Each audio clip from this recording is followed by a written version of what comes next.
আসসালামু আলাইকুম ভিউয়ার্স, চলে আসলাম আমার রান্নাঘরে। রান্না করব আজকে রেসিপি আমার হচ্ছে পোলাও রান্না করব। এই জন্য হাঁড়ি নিয়ে নিয়েছি, হাঁড়িতে তেল দিয়ে দিলাম পরিমাণ মতো।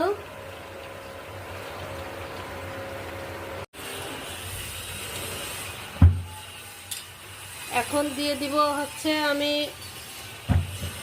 কয়েকটা দারুচিনি, কয়েকটা এলাচ এবং দিয়ে দিব কয়েক টুকরা তেজপাতা। এই যে দিলাম, এই যে মশলাটা আমি ভেজে নিয়েছি, ফ্লেভার বের হয়ে গেছে। এখন দিয়ে দিলাম চাল। আমি সুন্দর করে এখন চালটাকে কষিয়ে নেব। আর সঙ্গে দিয়ে দিলাম কয়েকটা কাঁচামরিচ।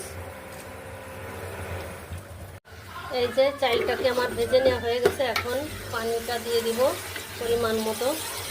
এই যে পানিটা আমি দিয়ে দিলাম। এখন এটাকে ঢাকনা দিয়ে দমে রাখবো কিছুক্ষণ উতলে যাওয়া পর্যন্ত। এই যে পোলাওটা আমার এরকম হয়ে গেছে, এখন দমে বসিয়ে দেব। দেখুন পোলাওটা আমার কত সুন্দর ঝরঝরে হয়েছে। এই দেখুন, এখন দমে রেখে দেব কিছুক্ষণ ঢাকনা দিয়ে ঢেকে। এই যে হয়ে গেল আমার পোলাও রান্না।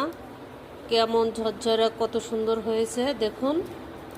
কেমন লাগলো অবশ্যই কমেন্টে জানাবেন। আজকের মতো এই পর্যন্ত, ফিরবো অন্য কোনো রেসিপি নিয়ে। সবাই ভালো থাকুন, আল্লাহ হাফেজ।